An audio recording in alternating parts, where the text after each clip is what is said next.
আমি প্রথমেই সেই ভগবান রহৎ সম্মুখ সমুদ্রকে নতশিরে বন্দনা জ্ঞাপন করতেছি। আমার শ্রদ্ধেয় গুরুগণ থেকে নতশিরে বন্দনা জ্ঞাপন করতেছি।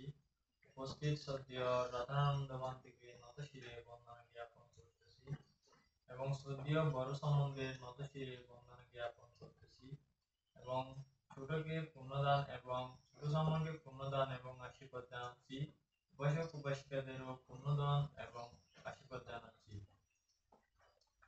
নমো তাস্সা ভগবতো আরহাতো সাম্মা সাম্বুদ্দাস্সা। নমো তাস্সা ভগবতো আরহাতো সাম্মা সাম্বুদ্দাস্সা। নমো তাস্সা ভগবতো আরহাতো সাম্মা সাম্বুদ্দাস্সা। পবিত্র ত্রিপিটক বই থেকে ধর্মপদ বইয়ে সংক্ষিপ্তভাবে আমি সেখান থেকে গাথার ধর্ম দেশনা করব। শূলপন্দক স্থবিরের উপেক্ষণ। ভগবান বুদ্ধ বেণুবনে বাস করিবার সময় এই ধর্ম দেশনা করিয়াছিলেন। যখন ভগবান সেই সময় দেশনা করেছিলেন, সেখানে একজন রাজা ছিলেন। রাজার একটা কন্যা ছিল। তাহার যখন বয়স হয়ে যায়, তাহাকে রক্ষা করার জন্য একজন রক্ষাকারী রাখা হয়েছিল এবং তার জন্য একটা চাকরও রাখা হয়েছিল সেখানে। সেই চাকরের উপর তিনি লোক লালসা হয়ে তাদের সম্পর্কে জড়িয়ে যায় এবং তাদের মধ্যে তারা মনে মনে ভাবতেছে, আমরা এখানে থাকবো না, আমাদের পিতামাতা যদি আমাদের এই ব্যাপারে জানে, আমাদেরকে মেরে ফেলবে আর আমাকে খন্ড খন্ড করে পানিতে ভেসে দিবে। আমরা এখানে না থেকে দূরে কোথাও বিদেশ গিয়ে আমরা বসবাস করি। এইভাবে তারা একদিন রাতে তারা পালিয়ে যান এবং তারা অনেক বিদেশ ঘুরে একটা দেশে গিয়ে তারা থাকেন। সেখানে বসবাস করার সময় তাদের বিবাহ হয় এবং তাদের একজন পুত্র সন্তান তাহার গর্ভবতী হয়েছিলেন। তিনি সেই সময় বলতেছেন স্বামীকে, আমাদের তো এখন পুত্র সন্তান হওয়ার সময় হয়ে গেছে, আমরা আসো বাপের বাড়িতে আমরা চলে যাই। ওই ছেলেটা বলতেছে, আচ্ছা তাহলে কাল যাব, আজ যাব, বলতে বলতে অনেকদিন পার হয়ে গেছে কিন্তু যান না। ওই মহিলা বলতেছে, হায়রে আমার স্বামীর দোষ বেশি, তাহলে সেই জন্য তিনি যেতে যাচ্ছেন আমার বাপের বাড়ি। কিরকম মানুষ, মা বাবা তো আর কোনোদিন ছেলেদের খারাপ চায় না সব সময়। আসা আমরা যাই, গিয়ে ঘুরে আসি। কিছুদিন যাওয়ার পর ওই তাহার রাজকন্যাটি বলতেছে, আজকে যদি উনি না যান, আজকে আমি চলে যাবো। এ বলে তিনি পাড়ার প্রতিবেশীদেরকে বলতেছে, আমি আমার বাপের বাড়ি চলে যাচ্ছি, আমার স্বামী আসলে তাহাকে একটু বলবেন আমি আমার বাপের বাড়ি চলে যাচ্ছি। তিনি মাঝপথে যাওয়ার পর তিনি তাহার পুত্র সন্তান জন্মগ্রহণ করিয়াছিলেন। স্বামী এসে বলতেছে, আমার স্ত্রী কোথায়? প্রতিবেশীদেরকে জিজ্ঞেস করতেছে। তাহারা বলতেছে, তোমার স্ত্রী চলে গেছে। তিনি গিয়ে মাঝপথে দেখলেন তাহার স্ত্রী পুত্র সন্তান জন্মগ্রহণ করিয়াছিলেন। তিনি বলতেছে, আমাদের তো যে আশায় আমাদের বাপের বাড়ি যাওয়া ছিল, সে আশা তো এখানে পূর্ণ হয়ে গেছে, আসো আমরা চলে যাই। তাহারা দুজন তাহাদের কথা বুঝে, আচ্ছা তাহলে চলে যাই চলে যাই বলে তারা আবারও তাহাদের সেই ঘরে চলিয়া গিয়েছিলেন। কিছুদিন যাওয়ার পরে তিনি আবারও পুত্র সন্তান গর্ভবতী হয়েছিলেন। সেই সময় তিনি আসার সময় তিনি স্বামীর সাথে ঝগড়া করে আমি বাপের বাড়ি যাবো বলে আসছিলেন। সেই মাঝপথে আবারও সেই সময় তার পুত্র সন্তান জন্মগ্রহণ করিয়াছিলেন। তাদের সেখানে তাহাদের রাস্তায় জন্মগ্রহণ করিয়াছেন বলে তাহাদের প্রথম যিনি গ্রহণ করিয়াছেন, তিনি পুত্র সন্তান হয়েছিলেন, তাহার নাম হচ্ছে পন্তক।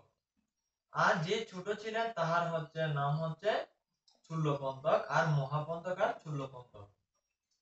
তাহারে অনেক বড় হয়ে যাচ্ছে। তিনি মহাপন্তক একদিন এভাবে যাওয়ার পর বলতেছে, মা আমাদের জ্ঞাতি নাই, আমার ঠাকুর দাদু মা, আমার মা আছে, বাবা আছে, আমার আন্টি মাসি এরকম কেউ নাই।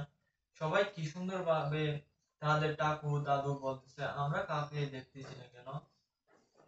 এভাবে বলার পরে তাহার মা বলতেছে, আমাদের সবই আছে, আমাদের জ্ঞাতি আছে, আমাদের জ্ঞাতি আছে যে রাজ পরিবারে, এখানে পুত্র নাই। তিনি তাহাকে বলতে, আচ্ছা মা আমরা এখানে যাই না কেন, একদিন পুত্র তোমাদেরকে নিয়ে যাব। এরকম বলে বাবা আসলে তাহাকে অনেক কিছু বলেন। একদিন এভাবে যেতে যেতে স্ত্রী তাহার স্বামীকে বলেন, আসো আমরা বাপের বাড়ি থেকে ঘুরে আসি। ওই স্বামীটা তাহার দুই বেশি, সে কারণে তিনি ভয়ে যেতে পারতেছেন না। আর তিনি বারবার বলতেছেন আসো আমরা যাই। এভাবে যাওয়ার পর তাহার স্বামী একদিন বলতেছে আচ্ছা আমি যাব, কিন্তু তোমাদের বাড়িতে যেতে পারবো না, আমি কিছু দূর গিয়ে তোমাদেরকে সে বাড়ি দেখিয়ে দিয়ে চলে আসবো। আচ্ছা তাহলে যাওয়ার পরে সে পুত্র দুইজনকে নিয়ে গিয়েছিলেন। তাহাদের মহাপন্তকের ছোট ভাই চুল্লপন্তক ছিলেন সেই সময় অনেক ছোট। সে সময় যাওয়ার পরে তাহাদের রাজ পরিবারে গিয়ে তাহারা একজন দাসীকে বলতেছেন আমি তাহার পুত্র সন্তান, আমি তাহার পুত্র, আমার বাবাকে একটু ডেকে নিয়ে আসো। সে রানীর মেয়েটি বলতেছে আমার বাবাকে একটু ডাকে। বাবা আর মা বলতেছে এখানে তাহাদের কোনো আশ্রয় নেই, তাদের দুজনকে কিছু টাকা দিয়ে পাঠিয়ে দাও এবং তাহার ছেলে দুটিকে এখানে নিয়ে আসো। এরকম বলিয়া তাহার রাজার মেয়েকে আর রাজার ওই মেয়েটার স্বামীকে তাহাকে কিছু টাকা দিয়ে তাদের দুজনকে পাঠিয়ে দেয় এবং ওই দুজন মহাপন্তক আর চুল্লপন্তকে তাহাদের বাড়িতে রেখে দিয়েছিলেন। মহাপন্তক আস্তে আস্তে অনেক বড় হয়ে গিয়েছিল। একদিন মহাপন্তক বলতেছে ঠাকুর আসা আমরা গিয়ে বুদ্ধের কাছে দেশনা শুনি। যাওয়ার পরে তিনি বুদ্ধের কাছে গিয়ে অনেক ভালোভাবে দেশনা শুনেন। তারপর কিছুদিন যাওয়ার পরে তিনি বলতেছেন ঠাকুর আমি এই মুহূর্তে আমি পপাইজ নিব, আমি শ্রাবণ হব। কিছুদিন বলার পরে আচ্ছা তাহলে ঠিক আছে তোমাকে পপাইজ গ্রহণ করে দিব। বুদ্ধের কাছে গিয়ে বলেন বুদ্ধ আমার এই নাতনিকে আপনি পপাইজ দিয়ে দেন। তিনি তাহাকে বলেন আচ্ছা ঠিক আছে। তাহার বুদ্ধের পাশে একজন বান্দে ছিলেন, তাহাকে বলতেছে বান্দে আপনি ওকে পপাইজ দিয়ে দেন, পপাইজ দান করেন।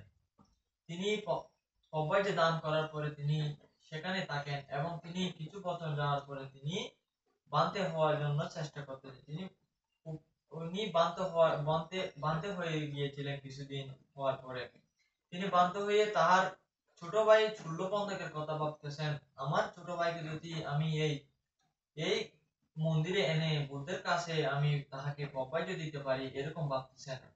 তিনি বাড়িতে গিয়ে মা বাবার সাথে দেখা করে, তিনি ঠাকুর দাদুর সাথে দেখা করে বলতেছেন আমার ছোট ভাই চুল্লপন্তককে আমি এভাবে পপাইজ দিতে চাই বুদ্ধের কাছ থেকে। সবাই এই কথাই মেনে নিয়ে বলতেছেন আচ্ছা ঠিক আছে আমরা ছোট ভাইকে আমরা পপাইজ দিয়ে দিব।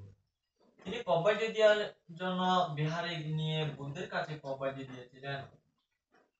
পপাইজ দেওয়ার পরে তিনি একটি গাথা দিয়েছিলেন ছোট ভাইকে তুমি এটা মুখস্থ করো। সেই গাথা 4 মাস ধরে তিনি পড়েন কিন্তু মুখস্থ করতে পারেন নাই, এরকম অজ্ঞানী ছিলেন তিনি। তাহার পরে একদিন বড় ভাই এসে বলতেছে তোমাকে এই 2 লাইন গাথা দিচ্ছি, আজকে 4 মাস গত হয়ে গেছে, তুমি এই 2 লাইন গাথাও মুখস্থ করতে পারো নাই। তোমার থেকে এই বুদ্ধ শাসনে থাকা সম্ভব নয়, তুমি এখান থেকে চলে যাও। তুমি ওই গৃহী পদ ধারণ করে তুমি স্ত্রী পুত্র নিয়ে তুমি সংসার করতে পারো।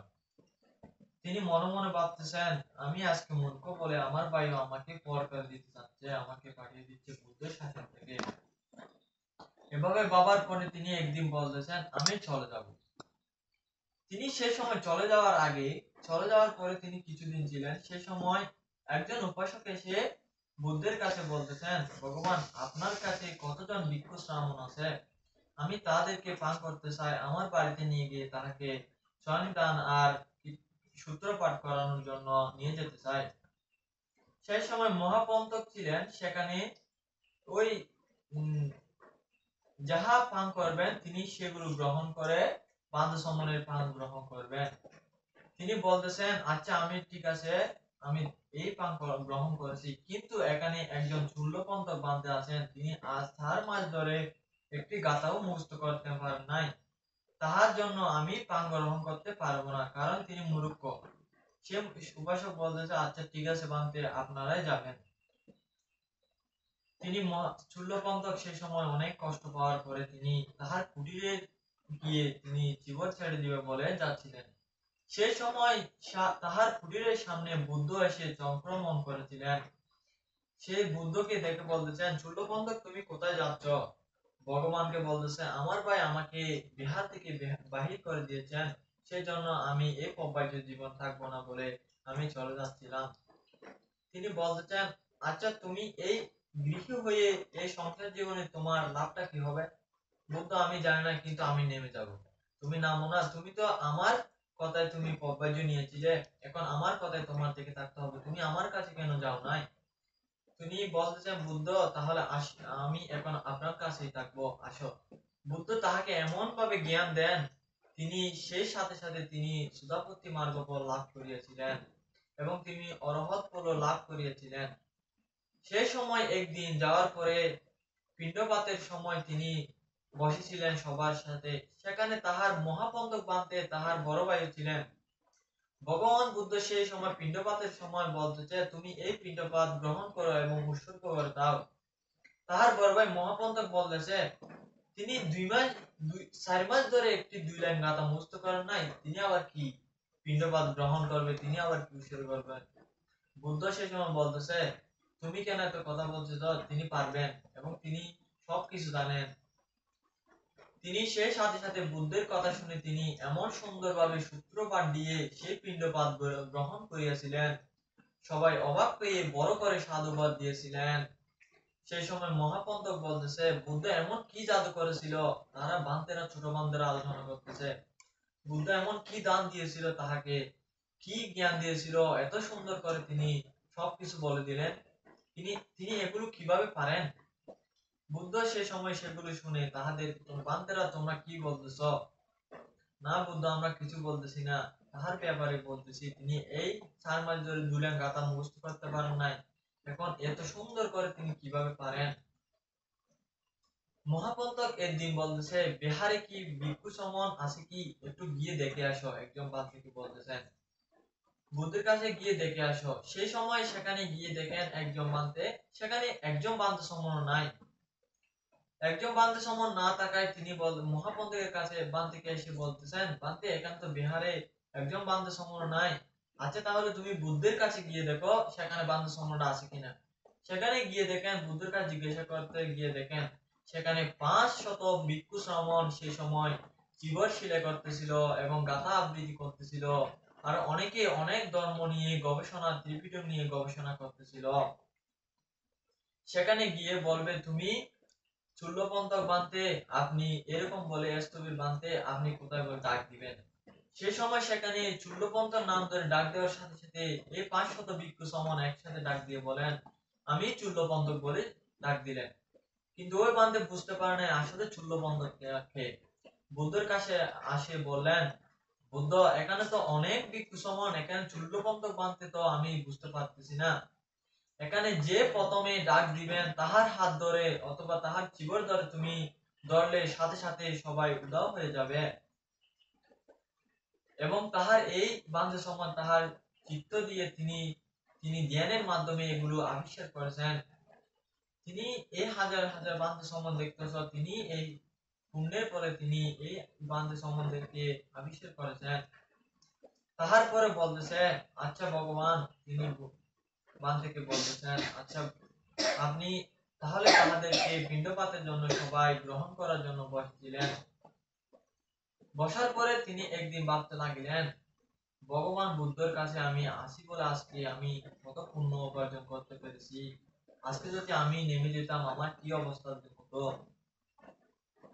তিনি তাহার পরে কয়েকদিন এভাবে যাওয়ার পরে আবারও পিণ্ডপাতের সময় তাহাকে ডাকতে গেলেন।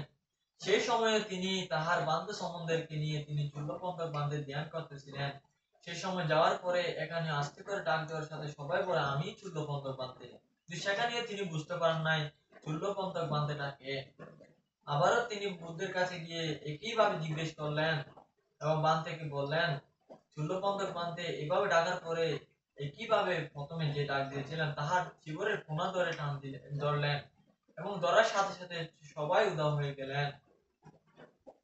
এভাবে যাওয়ার পর তাহারা অনেকদিন কাটার পরে একদিন বলতেছেন, এ মূর্খ, তিনি আগেও মহাপন্তক তাহার বড় ভাই বলতেছে, এ মূর্খ বান্দিটি এর আগের জন্মেও আমার ভাই হয়ে জন্মগ্রহণ করিয়াছিল, সেই সময়েও তিনি এরকম ছিলেন, এখনো জন্মগ্রহণ করেছিলেন, এখনো জন্মগ্রহণ করেছে আমার ভাই হয়ে, সেই সময়েও তিনি এরকম ভাবে অজ্ঞানী ছিলেন। এভাবে যাওয়ার পর তাহারা বলতেছে, ভগবান সেই সময় একটি গাথা করিয়াছিলেন, উত্তানেনা পামালেনা সাংগ্যমেনা দামেনা সাদ্দীপান কাইরাতা ইয়াং ওগো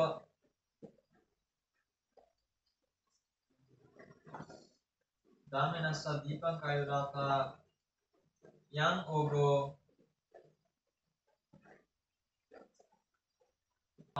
Uttanena Pamadena Sangyamena Damenassa Deepankayurata Yang